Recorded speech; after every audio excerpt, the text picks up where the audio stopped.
The Shaking My Head podcast features interesting discussions about topics that have frustrated the hosts, Alex and David. Each episode is meant to question the quirks of society and bring to light subjects that intrigue or bother us. If you're here because something has you shaking your head, even if it's just life, you're in the right place.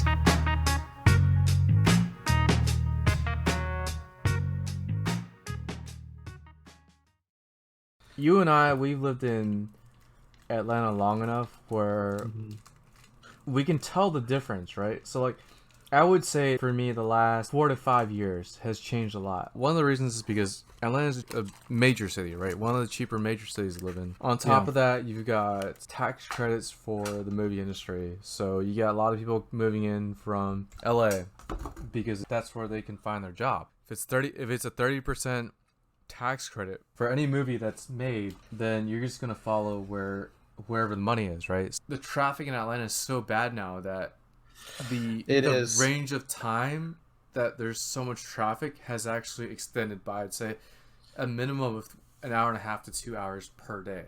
It's really bad. And I mean, for me, it's really bad because I live near the mall. And this weekend was Easter weekend. Yeah. So any holidays, oh God. It's the worst, right? On weekends, the interstates are packed. Like it used to be like like 4 or 5 years ago, it was perfectly fine. You can get from point A to B, no problem, no traffic. I don't know what the hell's going on with Atlanta, but yeah. Last week when I went to Lake Lanier and I was driving back, even the 85-285 area was so that's packed. The worst, now. Isn't it? It's so packed. But okay, so the traffic I can maybe deal with, right? Hey, we got a whole bunch of people moving to Atlanta. The one thing I really can't deal with is the aggressive bad driver. Not only are they aggressive, they're also really bad too. And it's just like, come on, guys. I hadn't encountered this in a while, but I think it was a week ago or 2 weeks ago. I was driving and it was at night. It wasn't exactly completely dark, but it was dark enough where you needed to turn on your lights. And then someone didn't turn on the lights? And this person didn't have their lights on. How did I know? What the fuck's going on? And it was dark. Everybody has lights. There's no one does not have lights on. And it's the tipping point of it's about to be so dangerous, dark, man. that you won't even see any cars. Uber drivers. Oh my God. Like the reason I like taking Uber is because it takes freaking forever for them to get to you. But on top of that, if they're a bad driver, at least my experience is, oh, hey, I'm new to Atlanta. And that's apparently justifies why they're a bad driver. I'm like, you know what? No. You're a bad driver. It doesn't matter if you're new to Atlanta or not. Like, if you can drive, you can drive. Doesn't matter what city you're in. So stop using that as an excuse. These assholes think that they can just sit in the middle of the road, turn on the hazards, and they'll be perfectly fine. It used to be you can't text, you can hold your phone, and now it's you nothing, can't right? hold. Like, you can't. Yeah, it's a hands-free law. Yeah, you can't touch it. But if you're like Uber and you're stopped, you can like. If you're not actually driving, you can use your phone. Right. Yeah, but I still see people. It's crazy. I don't think they enforce it like here in California. From what my friend said, they're a lot more strict about it than in Atlanta. About talking and. Rideshare, I mean, I feel like rideshare companies are the future. There should be no reason to own a car. It's hard to say. I think it depends on the city or geographically where you live. I live in San Francisco, and you can kind of rely on rideshare and all that, or public transit. But if you live in, say, like San Jose, it's really hard to rely on public transportation. Atlanta, it's just so bad because it only gets you to certain places. The buses take forever. So yeah, you got public transportation, and then you've got Uber. Other than that, you're gonna have to walk, and like 2 miles is the problem here in San Francisco. Is if you walk 2 miles, there's a lot of intersections. So 2 miles is gonna take you about 40 minutes. If you can run or whatever, it's faster. But if you hit the intersections, you're kind of stuck, and I don't think it gets any better than here because they probably alternate between intersections every 15 seconds. Just so that they can get foot traffic and car traffic through faster. Right. So it takes you 40 minutes to walk, and if you're in a hurry, you probably want to take some kind of ride share or like something like a scooter or bike. So public transportation is very important, and if it's bad, it's not going to help. Like, it just makes the city worse. The other problem is, like, people in Atlanta, they say that, you know, if you add public transportation to our area, especially like the quote-unquote nicer areas, that it's going to bring crime there, which I think is complete backwards thinking. The more you open up public transportation to more places, the less quote-unquote crime there'll be, right? Because everyone's taking it. If everyone's taking it, how are you going to increase crime? New York probably has the best public transportation because their rail will get you around 24/7. I have to say, in Manhattan, it's like, unless you live there, you don't know which trains you're supposed to switch to, especially if there's many. If you need to get somewhere, there's so many lines that it will take you to where you need to go, no matter what time during the day. Atlanta and even San Francisco, their trains stop running at midnight. It's like, dude, what the like? If you're gonna stop running, trains stop around midnight. Yep. Yeah, and then the other thing that annoys me about here, like, it's the same thing as Atlanta is, but I think it's even more annoying living here in San Francisco is the fact that there's like extended weekend schedules, so they don't run as often. It may have to do with demand, but if you guys don't run your trains long enough and you need to get somewhere at a reasonable time, you're gonna use other options. Gas prices are crazy now. Dude, don't even get me started here. It's already like it's like $4.30 a gallon now. So what's going on? I thought this stuff was supposed to come down. It never comes down in California, dude. Once they've got you, all these gas companies are like, "Oh, we can charge people $4 now," and they're not gonna.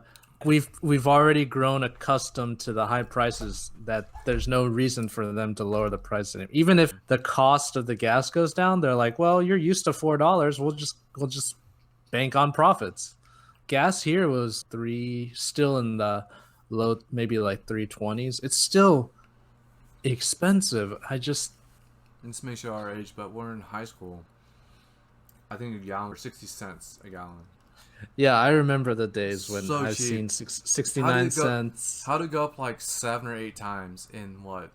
15 10 years maybe? 10 to 15 years. It's crazy, dude. Apparently a lot of the gas that we consume here in the States is from other countries because we're so selfish that, you know, in case we run out of fossil fuel, we have a huge reserve here. They're not going to be like, oh, we're in a crisis, we're going to charge you less. They're probably going to charge you the same price or more. But it would be even cheaper because you don't have to factor in the transportation costs from across the pond. This is a bad example, but, well, I'll still give it, and because I think it's crazy as hell. Okay. China used to have these weird-ass backward insurance laws where basically... and they don't have it anymore because of the uproar, but it was basically if you hit somebody with a car, like if you had It's meant to be. No, if you hit somebody with a car and they lived, you have to pay for their entire lifetime medical costs. Oh, damn, okay. So, but if you hit someone and they die, then you are just paying for the funeral expenses. Jeez. So and it was just how they wrote their insurance laws and stuff like that. So what people did was if they accidentally hit someone, They just kill them. and because it's China, so there's thousands of cars, there's people walking along the road, so it's bound to happen a lot. I mean, this is a situation in a country where there's a lot of traffic, but it could happen anywhere. But essentially in China, it was if you hit somebody with a car, you would see people going back and running people over. They would hit someone, pass them, and then back up and try to kill them. See, but because it's so much. But that's so fucked up. That depends on the person's moral, right?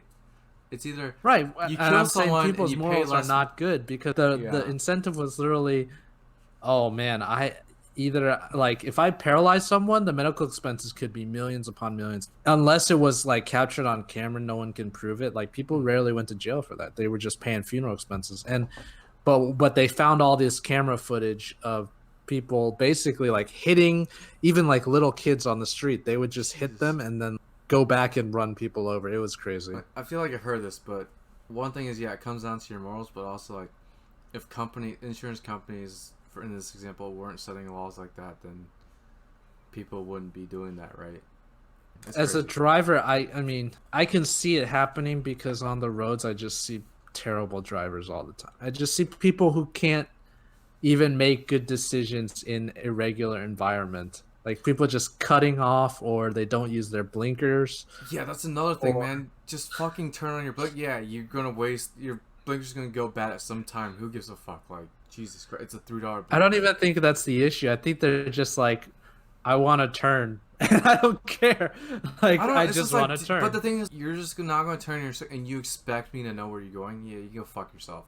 If you're gonna drive, just be responsible. Don't think that you're not gonna affect other people on the street. No one's ever responsible for their actions. You got all these fucking assholes that honk back at you or give you the finger or whatever because they fucked up and they're not willing to admit it. If you think you can't pay attention to the road while driving and texting, a lot of people can't multitask, so don't multitask and just drive. Right, people's attention span is pretty bad now. They can't prevent themselves from answering a text, even when they're driving. The other thing is, this is kind of nice. Newer cars have the ability to text with voice.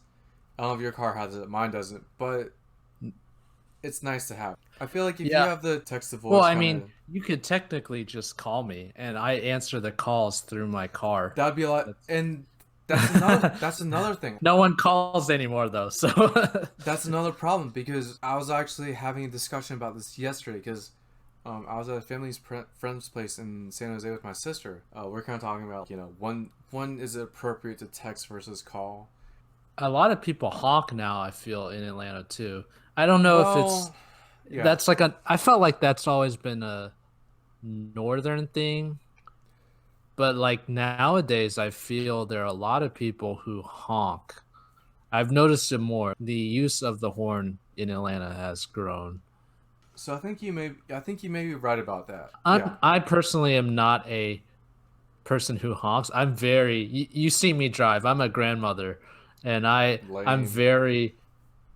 No, I'm just kidding. Everyone has a different driving style, right? I'm very forgiving, but a lot of people are not as a lot of people just honk now a lot. I don't know. I think it's just grown. I think people in Atlanta are very offended by being honked at, even though a lot of people there don't even live in Atlanta anymore. And look, if you fucked up, just acknowledge it and move on. Driving is a responsibility, and a lot of people don't realize that. And if you don't think it's a responsibility, I think you should be off the road. Mm-hmm. Just please don't drive. Just take an Uber. Yeah, there's a lot of people who shouldn't be driving. That's all for this week. Thank you for listening to the podcast, and tune in next week for more stories about what has got us shaking our heads.